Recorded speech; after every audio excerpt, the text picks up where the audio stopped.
William Butler Yeats in the Lake Isle of Innisfree. William Butler Yeats was born on June 13th, 1865 in Dublin, Ireland, right around the end of the American Civil War. He was born to a Protestant family that more closely identified with English culture rather than Irish, even though they were born Irishmen. Although his family viewed themselves as English, he held to his roots as an Irishman. He vowed to never write poetry or plays on another country's attributes.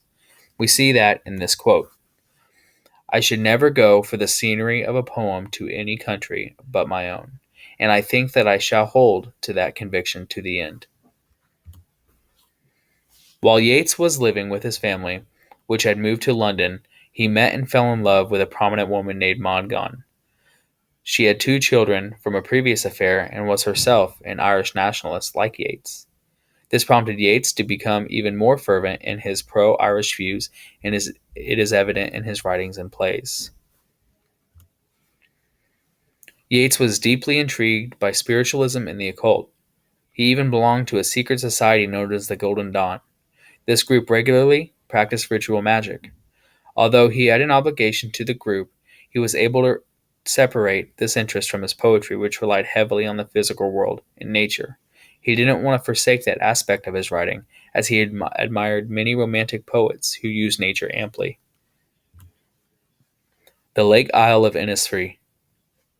I will arise and go now, and go to Innisfree, and a small cabin build there, of clay and wattles made. 9 bean rows will I have there, a hive for the honey bee, and live alone in the blue bee loud glade.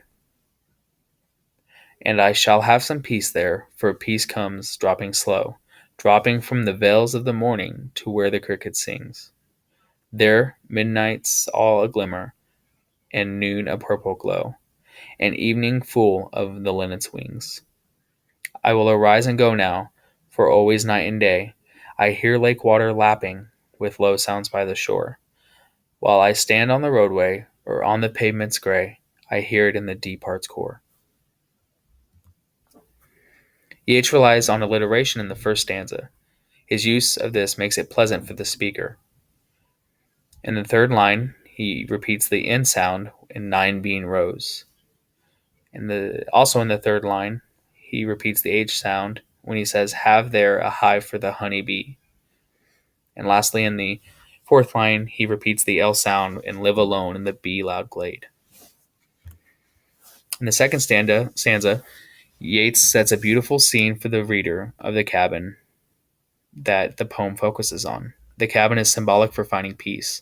Not everybody will find peace in a setting such as this. Although someone might find peace at a beach or in a city park, it is beautiful when you do find it. Yeats continues with his description of this place of peace, using some alliteration in the second line of the stanza. He repeats the L sound in saying, lake water lapping with low sounds. He concludes his poem in the last 2 lines by expressing his yearning for going to the place when he says, while I stand on the roadway or on the pavement's gray, I hear it in the deep heart's core. This poem describes this beautiful primitive place where Yeats longed to find peace. Everybody wants to find peace at some point. Reading this poem allows the reader to escape to the place where they see themselves reaching peace. For Yeats, it was a cabin on an island in Ireland. Although the reader may not be able to relate to Yeats on where they find peace, it prompts them to think of the place they see themselves finding peace of mind, body, and spirit. That concludes my presentation. Thank you for listening.